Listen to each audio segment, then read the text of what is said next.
நெல்லை பாளையங்கோட்டையில் தமிழக முதலமைச்சர் மு க ஸ்டாலின் பிரச்சாரம் மேற்கொண்டு வருகிறார். அந்த காட்சிகளை பார்க்கலாம். பழனிசாமி சொன்னதையும் செய்ய மாட்டார், சொந்தமாகவும் செய்ய மாட்டார்னு கமெண்ட் அடிக்க ஆரம்பிச்சுட்டாங்க. பழனிசாமிக்கு 11வது தோல்வி சிக்கரை ஒட்ட மக்களும் தயாராகிட்டீங்க. ஏன்னா இப்ப களத்தில் இருக்கிறது யாரு? Super star. சூப்பர் ஸ்டார் யாருன்னு கேட்டா திமுக தேர்தல் அறிக்கைன்னு சின்ன குழந்தையும் சொல்லும். ஒரு பாட்டே இருக்கு, சூப்பர் ஸ்டார் யாருன்னு கேட்டா. ஞாபகம் இருக்கா?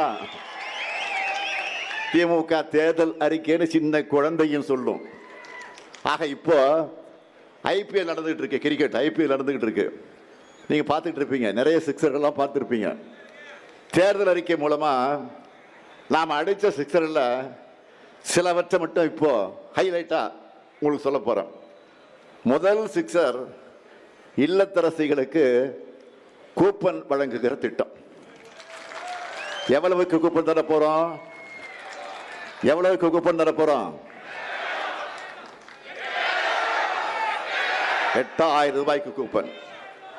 இந்த கூப்பனை வச்சு உங்களுக்கு தேவைப்படுகிற வீட்டுக்கு உபயோகமான பொருளை புதுசாகவும் வாங்கிக்கலாம், இல்லைன்னா பழைய பொருளை எக்ஸ்சேஞ்ச் பண்ணி புது பொருளையும் வாங்கிக்கலாம்.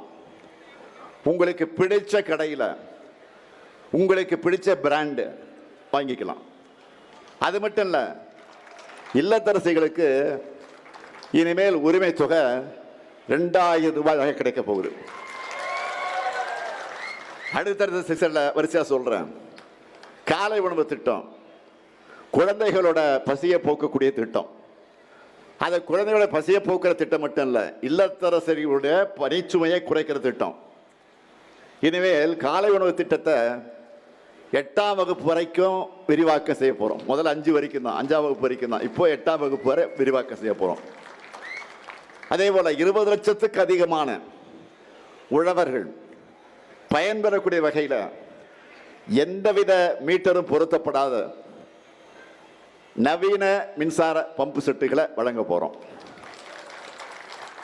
புதுமை பெண் திட்டத்திலையும் தமிழ் புதல்வன் திட்டத்திலையும் இனிமே மாசம் 1000 இல்லை 1500 ரூபாய் வழங்க போறோம். உயர்கல்வி முடிச்ச 5 லட்சம் இளைஞர்கள் வேலைவாய்ப்பு பெறக்கூடிய வகையில் நான் முதல்வன் திட்டத்தில் 1500 ரூபாய் உதவி தொகையோட 6 மாசம் பயிற்சி வழங்க போறோம். நெல் கொள்முதல் விலை குவிண்டால் ஒன்றுக்கு 3500 ரூபாயாக உயர்த்தி வழங்கப்படும். கரும்பு கொள்முதல் விலை டன் ஒன்றுக்கு 4500 ரூபாயா உயர்த்தி வழங்கப்படும். பால் கொள்முதல் விலை லிட்டர் ஒன்றுக்கு 5 ரூபாய் உயர்த்தி வழங்கப்படும். முதியோர் உதவி தொகை 1200 ரூபாயிலிருந்து 2000 ரூபாயாக உயர்த்தி வழங்கப்படும். மாற்றுத்திறனாளிகளுக்கான உதவித்தொகை 1500 ரூபாயிலிருந்து 2500 ரூபாயாக உயர்த்தி வழங்கப்படும்.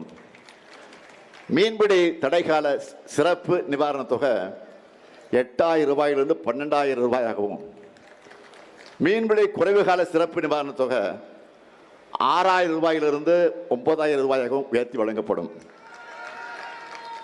2030ஆம் ஆண்டுக்குள்ள மாவட்டம் மற்றும் வட்ட அளவில் இருக்கக்கூடிய அரசு மருத்துவமனைகளில் டயாலிசிஸ் செய்கிறாங்கள சிகிச்சை, அந்த கருவிகள் 2 மடங்காக்கப்படும். தொழிற்சாலைகள் அதிகமுள்ள நகரங்களில் பெண்கள் வேலைக்கு செல்வதை எளிதாக்கக்கூடிய வகையில் 1000 குழந்தைகள் காப்பகங்கள் உருவாக்கப்படும். பெண்களின் பாதுகாப்புக்காக அனைத்து நகரங்களுக்கும் பிங்க் பெட்ரோல் வாகனங்கள் விரிவுபடுத்தப்படும். மகளிர் சுய உதவிக்குழு பெண்கள் ஷேர் ஆட்டோ வாங்க வங்கி கடன் மானியத்தோடு கூடிய வங்கி கடன் பெற்று தரப்படும். கலைஞர் கனவு இல்ல உள்ளிட்ட திட்டங்கள் மூலமா வீடற்ற ஏழைகளுக்கு அடுத்த 5 வருஷத்தில் 10 லட்சம் வீடுகள் கட்டித்தரப்படும். தென் மாவட்டங்கள் கல்வி மற்றும் சுகாதார குறியீடுகளில் உரிய வளர்ச்சியை பெறவும் தொழில் மயமாவதை உறுதி செய்யவும் இந்த தென் மாவட்டங்களுக்காக ஒரு சிறப்பு வளர்ச்சி திட்டம் உருவாக்கப்படும். நாங்கள் சொன்னதை செய்வோம். நான் கலைஞருடைய மகன். சொன்னதை மறக்கவும் மாட்டேன், மறுக்கவும் மாட்டேன். இத்தனை சாதனைகளை செஞ்சுட்டு எதிர்காலத்துக்கான தொலைநோக்கு திட்டங்களை உருவாக்கிட்டு நான் உங்ககிட்ட வாக்கு கேட்க வரேன். ஆனால் டபுள் இன்ஜின் டப்பா இன்ஜின்னு வரக்கூடிய அமித்ஷா ஆட்டு வைக்கும் பழனிசாமி அங்கே வைக்கக்கூடிய என்டிஏ கூட்டணியோட லட்சணம் என்ன?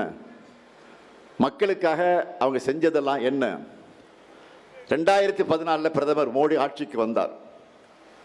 2016 பணமதிப்பு இழப்பு நடவடிக்கை சொல்லி நாட்டு மக்கள் எல்லாரையும் பேங்க் வாசல்லையும் ஏடிஎம் வாசல்லையும் இரவு பகலா கால் கடுக்க நிற்க வச்சார். எத்தனை பேர் இறந்தாங்க? அடுத்து கொரோனா வந்துச்சு. எல்லாரும் வீட்டில் இருக்கிற தட்டை தட்டுங்க, மணி அடிங்கன்னு ஒரு காமெடி ஷோவை நடத்தினார். கோடிக்கணக்கான மக்களை நடுத்தெருவில் நடக்க வச்சார். ஆக்சிஜன் சிலிண்டருக்காக மக்களை அல்லல் பட வச்சிருக்கிறார். இப்போ மேற்காசியா போர் நடக்குது.